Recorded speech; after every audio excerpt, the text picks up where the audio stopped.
বাংলাদেশে গত 16 বছরে যে ফেসিবাদ কায়েম করেছিল, জুলাই বিপ্লবে যে আমাদের 2000 ভাই বোনকে শহীদ করেছিল, 40,000 ভাই বোনকে গাজী করেছে, হেলিকপ্টার থেকে গুলি করে আমাদের শহীদ আনাস, শহীদ তাহমিদ থেকে শুরু করে হাজার হাজার আমাদের ভাই বোনদেরকে শহীদ করেছে। সেই খুনে হাসিনার আজকে মৃত্যুদণ্ড ঘোষিত হয়েছে। এই রায়ের মাধ্যমে আজকে জুলাই বিজয় হয়েছে। এই রায়ের মাধ্যমে আজকে জুলাইয়ের প্রজন্ম বিজয় হয়েছে। এই রায়ের মাধ্যমে আজকে শহীদদের যে আকাঙ্ক্ষা সেটি বাস্তবায়ন হয়েছে, ইনসাফের বিজয় হয়েছে। একই সাথে যে খুনে হাসিনার দূষণ সাবেক স্বরাষ্ট্রমন্ত্রী খুনে আসাদুজ্জামান কামাল, তারও আজকে মৃত্যুদণ্ড রায় ঘোষণা হয়েছে।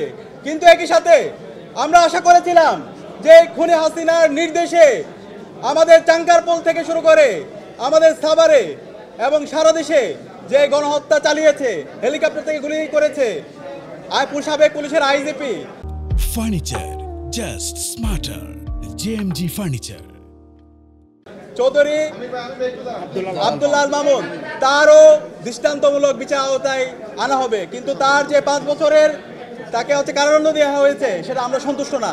আমরা অন্তর্বর্তীকালীন সরকার আন্তর্জাতিক অপরাধ ট্রাইব্যুনালকে অনুরোধ করব, তার যে অপরাধের মাত্রা সে অনুযায়ী তাকে যেন ন্যায্য বিচারের আওতায় নিয়ে আসা হয়। একই সাথে আমরা ডাকসুর পক্ষ থেকে বলতে চাই, এই খুনি হাসিনা এবং তার সকল দোসরদের, তারা বিগত 16 বছরে যত ফেসিবাদ কায়েম করেছে, যত গণহত্যা এবং শিশু হত্যা করেছে, এই প্রত্যেকটা হত্যাকাণ্ডের বিচারে স্বাধীন বাংলাদেশে হতে হবে। একই সাথে হাসিনাকে ভারত থেকে স্বাধীন বাংলাদেশে দ্রুত নিয়ে আসতে হবে।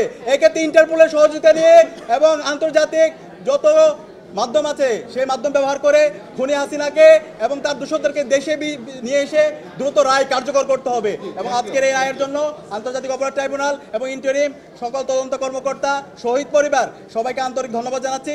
আমরা সবাই ঐক্যবদ্ধভাবে জুলাইয়ে যে প্রজন্ম তৈরি হয়েছে, সকল রাজনৈতিক দল, ছাত্র সংগঠন, আমরা শহীদদের আকাঙ্ক্ষার আলোকে একটি বৈষম্য ইনসাফ ভিত্তিক বাংলাদেশ।